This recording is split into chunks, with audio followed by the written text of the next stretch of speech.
And we're live. It's Friday Facts with the Batra team. I'm Ian Batra, and this is Zaharra Wong. All right, and welcome. So without further ado, thanks for tuning in. Zaharra, why don't you tell them what's going on in the Silicon Valley real estate market? Sure. So I have some weekly stats for Santa Clara County.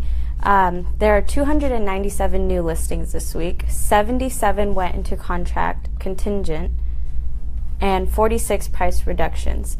We had 19 price increases and 925 total active listings, which is still pretty tight.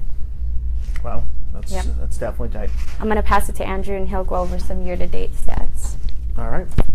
Thank you, Zaharra. So year-to-date, we have 105.9% sale to list price ratio.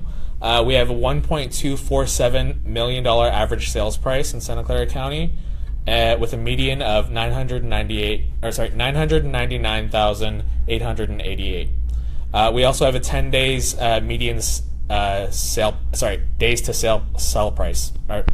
We have a 10 days median days to sell. So basically, we have very little inventory, everything's selling above asking, and everything's selling pretty quickly with a median of 10 days. That's basically a little more than a week. And when we factor in that, not every house always sells, but pretty much all the good houses sell quickly. Everything pretty much sells when the sellers want to sell it. Is that what you're seeing? Is that consistent with what you're seeing out there? Definitely. With this tight inventory, we're seeing a lot of multiple offers, and it's really difficult right now to kind of get into a home for a good price. So what? We're having a little cellular technical difficulty, but we're back. So what's it like out there for if someone's a buyer, they're trying to buy a home? What's the climate like? What should people be prepared for?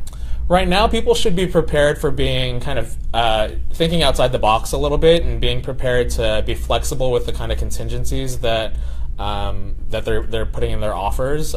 We're getting into a climate where a lot of sellers aren't as interested in reviewing offers with really long contingency timelines or contingencies at all. So being able to do things like advanced underwriting, for example, that lets us drop the loan contingency, those are things that we can do to kind of put our offer above the other multiple offers that are definitely going to be coming in.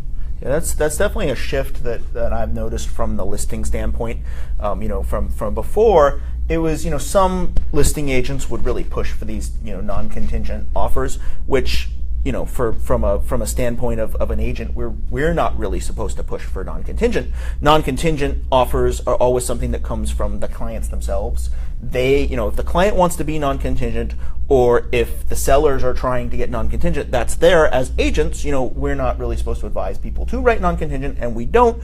But because of the market climate, we know that if you're trying to get into a house, sometimes in a situation you're competing against other people who have taken it into the non-contingent realm, then in that case, we're going to advise you of the risks, and we're going to try to protect you as best we can. But of course, once you do go non-contingent, you are waiving you're waiving your protections that are built into the contract. So obviously we're going to work with you on that and try to make sure that we do that. But that's an interesting standpoint, because I have noticed that shift as well, that both the buyers and the sellers are very much on the non-contingent train, which is, I think, a climate of a really tough market. Or at least making contingency periods very aggressive and very short. So even if there are contingencies, just having a couple days for the various contingencies I've seen. Okay. Any other trends that you're noticing out there? What's it? I mean, just from an anecdotal level, we look at the statistics. We know there's no inventory. I mean, when you're out there looking for clients, are your clients having a hard time finding homes?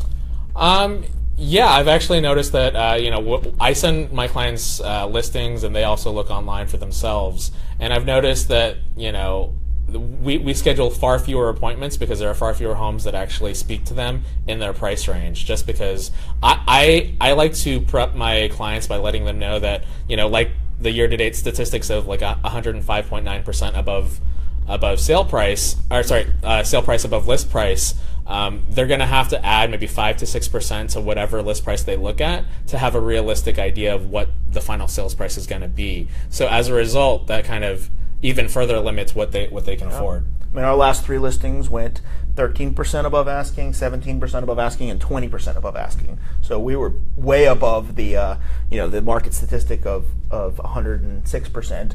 But on an average out there, if you are out there writing offers on properties, you're going to be looking at that 6. I would plan on that. At least that 6%. So that's where it makes it difficult, because there's less out there for the price range that my clients can find. Now, before we kind of wrap this up, I want to ask you, what do you think are, in your opinions, what are the most red hot markets that you're seeing out there? It depends on the price point, obviously, but everywhere with a good school district, that's going at a premium lately. Anything under the $1 million mark, for sure, is always hot, just because there's so many more people who can afford that price level.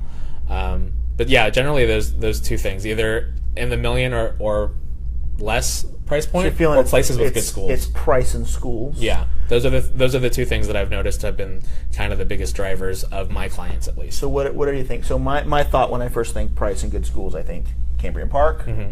I think Willow Glen, parts of Willow Glen, parts of Campbell. Yeah. I'm also, but likewise, we just sold a home out in the Berryessa area of San Jose, and parts of Berryessa have good schools, but parts don't. So, okay. Yeah. Well, so on that note, the one we just sold. Yeah. Which went quite a bit above asking. Right. Definitely good schools. Right. So basically, really, it's not so much, and those are some spread out areas. So we're not looking at so much. The buyers out there aren't necessarily looking for specific geographic regions. Yeah. They are and they aren't, but definitely they'll go to Berryessa for good schools. They'll go to Willow Glen for good schools. Especially if they've been priced out of the your classic good schools, Cupertino. Yeah.